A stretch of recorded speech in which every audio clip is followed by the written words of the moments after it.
मणिपुर में लगातार हिंसा की घटनाएं कम होती जा रही है। आज मणिपुर के अधिकांश हिस्सों में आम दिनों की तरह स्कूल चल रहे हैं, कॉलेज चल रहे हैं, दफ्तर और दूसरे संस्थान खुले रहे हैं। मणिपुर में भी जैसे देश के अन्य भागों में परीक्षाएं हुई, वहां भी परीक्षाएं हुई हैं। जो भी तत्व मणिपुर की आग में घी डालने की कोशिश कर रहे हैं, मैं उनसे आगाह करता हूं कि ये हरकतें बंद करें।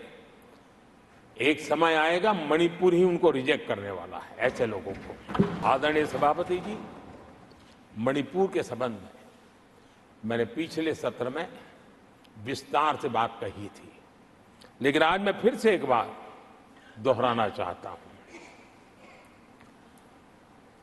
मणिपुर की स्थिति सामान्य करने के लिए सरकार निरंतर प्रयासरत है।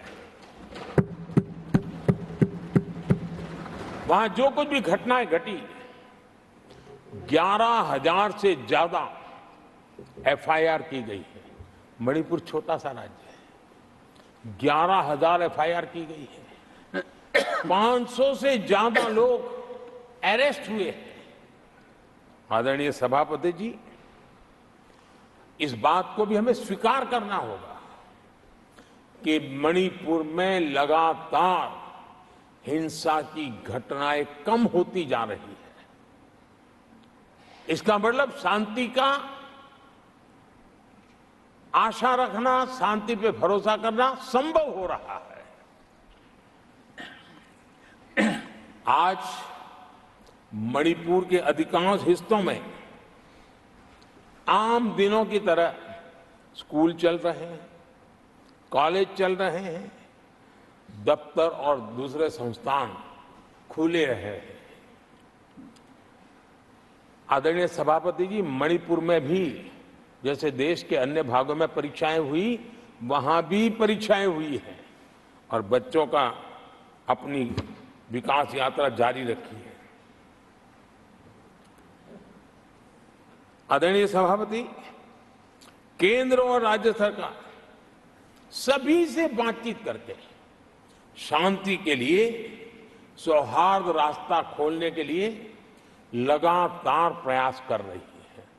छोटे छोटे इकाइयों को जोड़ करके इन ताने बाने को गूंथना एक बहुत बड़ा काम है और शांतिपूर्ण तरीके से हो रहा है। बीते समय में पहले की सरकारों में ऐसा नहीं हुआ है। गृह मंत्री स्वयं कई दिनों तक वहां रहे हैं, गृह राज्य मंत्री हफ्तों तक वहां रहे हैं और बार बार वहां जाकर के संबंधित लोगों को जोड़ने का प्रयास करते रहे हैं। आदरणीय सभापति जी, पॉलिटिकल लीडरशिप तो है ही, लेकिन सरकार के सभी वरिष्ठ अधिकारी जिसका जिसका इन काम से संबंध है, वे लगातार वहां फिजिकल जाते हैं, लगातार वहां संपर्क में रहते हैं और समस्या के समाधान के लिए हर प्रकार से प्रयासों को बल दिया जा रहा है। आदरणीय सभापति जी, इस समय मणिपुर में बाढ़ का भी संकट चल रहा है और केंद्र सरकार राज्य सरकार के साथ मिलकर के पूरा सहयोग कर रही है। आज ही एनडीआरएफ की 2 टीमें वहां पहुंची है, यानी कि प्राकृतिक मुसीबत में भी केंद्र और राज्य मिलकर के मणिपुर की चिंता कर रहे हैं। आदरणीय सभापति जी, हम सभी को राजनीति से ऊपर उठ करके वहां की स्थिति को सामान्य बनाने में सहयोग करना चाहिए। ये हम सबका कर्तव्य है। आदरणीय सभापति जी, जो भी तत्व मणिपुर की आग में घी डालने की कोशिश कर रहे हैं, मैं उनसे आगाह करता हूं कि ये हरकतें बंद करें। एक समय आएगा मणिपुर ही उनको रिजेक्ट करने वाला है, ऐसे लोगों को। आदरणीय सभापति जी, जो लोग मणिपुर के इतिहास को जानते हैं, मणिपुर की घटनाक्रम को जानते हैं, उनको पता है कि वहां का सामाजिक संघर्ष का एक लंबा इतिहास रहा है। उस संघर्ष की मानसिकता की जड़ें बहुत गहरी हैं, इसको कोई नकार नहीं सकता है।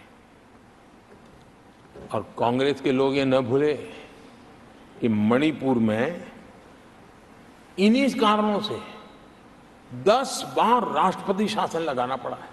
इतने छोटे से राज्य में 10 बार प्रेसिडेंशियल रूल लगाना पड़ा है, राष्ट्रपति शासन लगाना पड़ा है।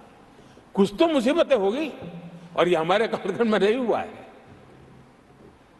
लेकिन फिर भी राजनीतिक फायदा उठाने के लिए वहां पर जिस प्रकार की हरकतें हो रही है,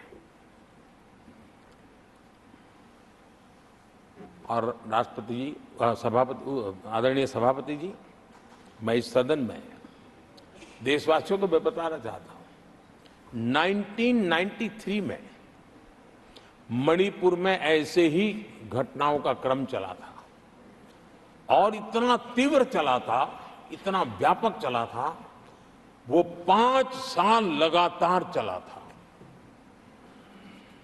तो ये सारा इतिहास समझ करके हमें बहुत समझदारी के पूर्वक स्थितियों को ठीक करने के लिए प्रयास करना है। जो भी इसमें सहयोग देना चाहते हैं, हर एक का सहयोग भी हम लेना चाहते हैं, लेकिन हम सामान्य स्थिति को बरकरार रखने में, शांति लाने में भरपूर प्रयास कर रहे हैं।